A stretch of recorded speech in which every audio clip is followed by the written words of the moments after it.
शुरू करते हैं। Question number second. अब क्वेश्चन नंबर सेकंड करने से पहले हमें कुछ बेसिक चीज़ें सीखनी पड़ेंगी।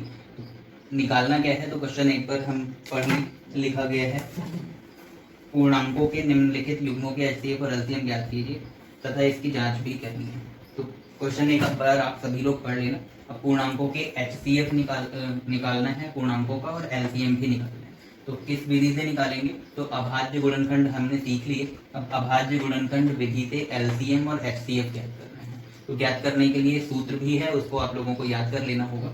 तो किस अभाज्य गुणनखंड विधि से अगर एलसीएम निकालना होगा तो करना क्या है, प्रत्येक अभाज्य गुणनखंड की सबसे बड़ी घात का गुणनफल। तो जो भी अभाज्य गुणनखंड निकालेंगे उसमें सबसे बड़ी घात का गुणनफल अगर हम कर लेते हैं तो वो एलसीएम मिल जाएगा हमको। और एचसीएफ अगर ज्ञात करना है तो प्रत्येक उभयनिष्ठ गुणनखंड की, उभयनिष्ठ मतलब जो दोनों में कॉमन आएगा, तो उसकी सबसे छोटी घात का गुणनफल ज्ञात करना है। तो क्वेश्चन करते हैं, उससे ज्यादा बेटर समझ में आता है। देखिए क्वेश्चन नंबर फर्स्ट सेकंड का पहला पार्ट जो है उसमें 26 और 91 लिखा हुआ है। तो सबसे पहले हमें 26 के अभाज्य गुणनखंड करने होंगे और फिर 91 के अभाज्य गुणनखंड करने हैं। तो वही प्रोसीजर 26 के अभाज्य गुणनखंड ज्ञात करने के लिए कर सकते हैं। 2 एकम 2 और 2 तियां 6, और 13 से ही कर सकते हैं। अब 13 एकम 13, तो लिखा क्या जा सकता है, 2 गुणा 13 गुणा 1। अब इसी प्रकार 91 के लिए भी अगर करा जाए तो 91 के लिए भी हम क्या कर सकते हैं, सबसे छोटी संख्या तो 7 से कट जाएगा, 7 एकम 7 2 बचेगा, और 7 3 21 लिख सकते हैं। इसी प्रकार अब 13 से फिर से कटना है तो 13 एकम 13 लिखेंगे। तो यहाँ से जो अभाज्य गुणनखंड मिले वो क्या लिख सकते हैं हम, 7 गुणा 13 गुणा 1। अतः एलसीएम अगर ज्ञात करना है तो एलसीएम में क्या लिखा गया, प्रत्येक अभाज्य गुणनखंड की सबसे बड़ी घात। अब सबसे बड़ी घात देखो हर एक संख्या की, तो 2 की सबसे बड़ी घात केवल यहीं पर है, क्या लिखा गया है 2, तो 2 की घात आप 1 1 हो गई, गुणा 13 की सबसे बड़ी घात, तो 13 की सबसे बड़ी घात दोनों में अगर देखें तो दोनों में घात 1 है, तो 13 की घात 1 लिख लेंगे, गुणा और कोई संख्या, तो यहाँ पर 7 भी लिखा हुआ है, तो 7 की घात 1 लिख लोगे, गुणा दोनों में 1 भी है तो 1 को भी लिख लेंगे। अब इसको अगर सॉल्व करते हैं तो यहाँ से क्या मिलेगा, 2 की घात 1 2, 13 गुणा 7 गुणा 1। यहाँ से 13 सत्ते 91, तो आप लिख सकते हो 2 गुणा 91, और 1 से गुणा करेंगे तो 91 ही आता है।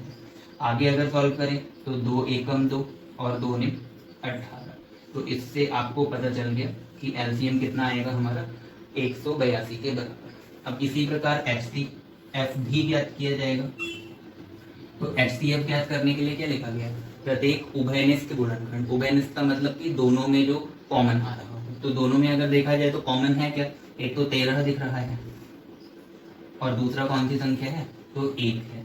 तो प्रत्येक उभयनिष्ठ गुणनखंड की सबसे छोटी घात, अब 13 में सबसे छोटी घात दोनों की घात 1 ही है, तो 13 की घात 1 लिखेंगे, गुणा 1 की घात भी कितनी है 1, तो आप 1 की घात 1 लिख लोगे। सॉल्व करोगे 13 गुणा 1, और 13 की 1 से गुणा करके कितना आता है, तो वो 13 के बराबर।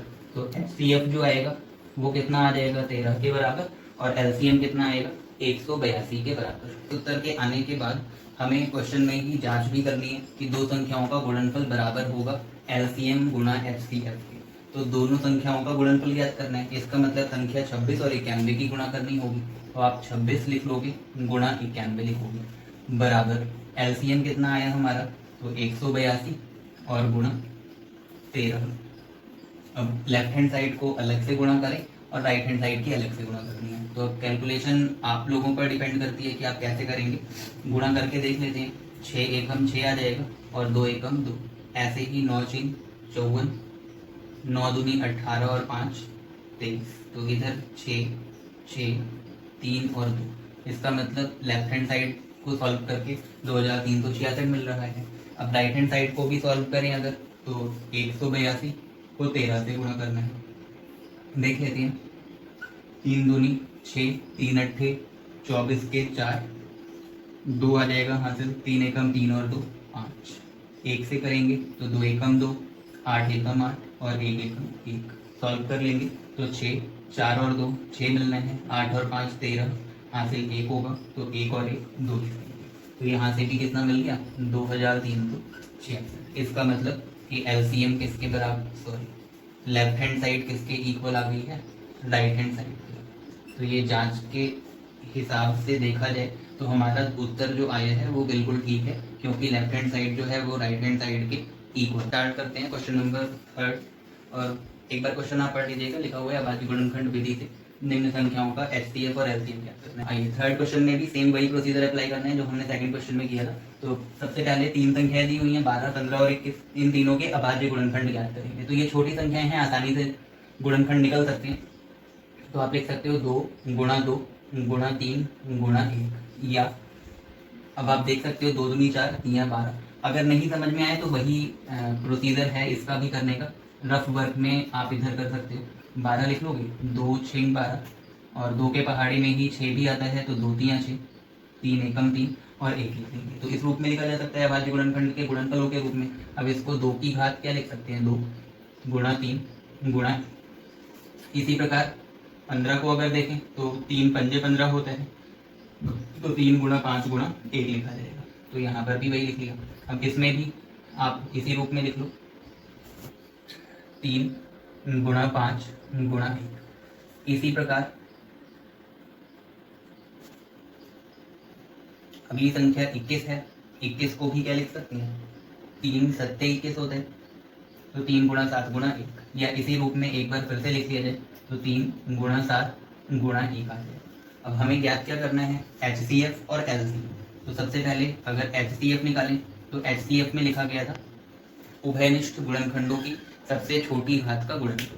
तो अब उभयनिष्ठ गुणनखंड पहले देखने हैं, तो देख सकते हैं यहाँ कि तीनों संख्याओं के उभयनिष्ठ गुणनखंड यहाँ पर भी 3 है, इधर भी 3 लिखा गया है और यहाँ पर भी 3 लिखा है। साथ ही तीनों में उभयनिष्ठ संख्या और क्या मिल रही है, 1 है। तो इन तीनों का गुणनफल कर लेंगे, और सबसे छोटी घात का गुणनफल है तो 3 की घात सभी गुणनखंडों में समान ही है। तो एचसीएफ आप लिख सकते हो 3 गुणा 1, और उत्तर किसके बराबर आ जाएगा, 3 के। इसी प्रकार एलसीएम अगर ज्ञात करें तो एलसीएम बराबर कितना लिखा जा सकता है, क्या था सूत्र, आपको शायद याद होगा कि सभी अभाज्य गुणनखंडों की प्रत्येक बड़ी घात का गुणनफल। इस तरीके से समझ सकते हैं।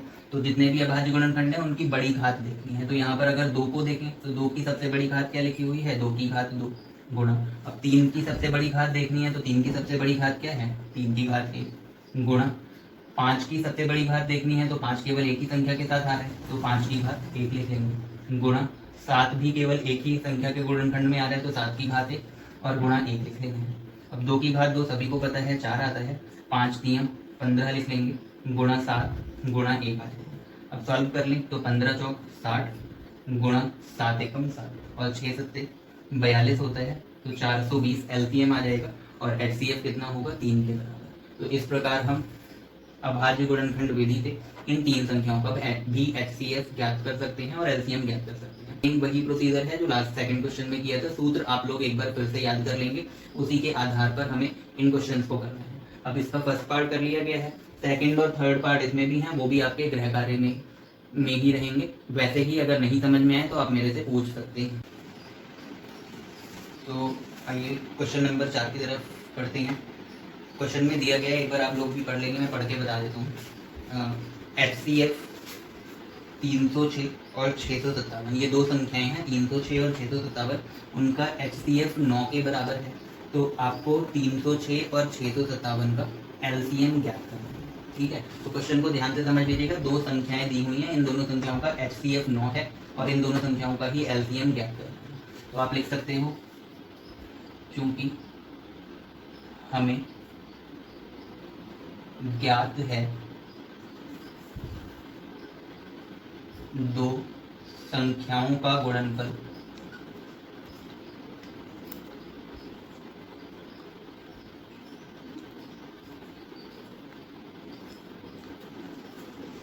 बराबर किसके होता है, तो सेकंड क्वेश्चन में हमने कर रखा है एलसीएम गुणा एचसीएफ के बराबर।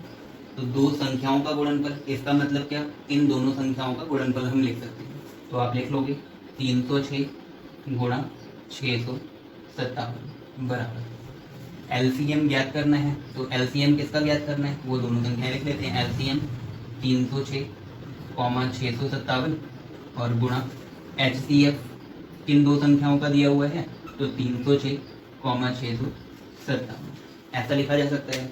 अब इसके आगे देख, क्वेश्चन में जो दिया है वो हम मान रखेंगे, तो आप पहले 306 गुणा 657 वैसे ही नोट कर लो। एलसीएम हमें ज्ञात करना है, तो एलसीएम 306, 657 आ जाएगा गुणा HCF का मान कितना दिया हुआ है, तो वो 9 के बराबर है, यहाँ से लिख सकते हैं 9। अब इधर कोई संख्या अगर गुणा में है, बराबर की दूसरी साइड जाएगी तो भाग में बदलेगी, इतना सभी को पता है, तो आप ऐसा लिख लोगे 306 गुणा 657 बराबर, अच्छा इसके बटे में क्या लिख सकते हैं, 9 आ जाएगा बराबर एलसीएम 306, 657। तो इतना समझ गए होंगे सभी लोग। अब आगे सॉल्व करने के लिए इसको कट कर लें, तो 9 का पहाड़ा पड़ना है 65 से ज़्यादा ना हो, तो 9 सत्ते 63, 2 बचेगा और 2 और 7 27 बन गया। 9 के पहाड़े में 27 कितनी बार आता है, 9 3 27, तो यहाँ से 73, तो बचेगा क्या 306 गुणा 73 बराबर एलसीएम ऑफ 306 एंड 657। अब इसके बाद इन दोनों संख्याओं की गुणा करनी है और गुणा करने पर हमें एलसीएम का मान मिल जाएगा। तो गुणा अगर करते हैं तो आप लोग करके देख लीजिएगा, 2 2 3 3 8 या 22,338 आपका उत्तर मिल जाएगा। और ये किसको प्रदर्शित करेगा, इन दोनों संख्याओं 306 और 657 के एलसीएम के मान को।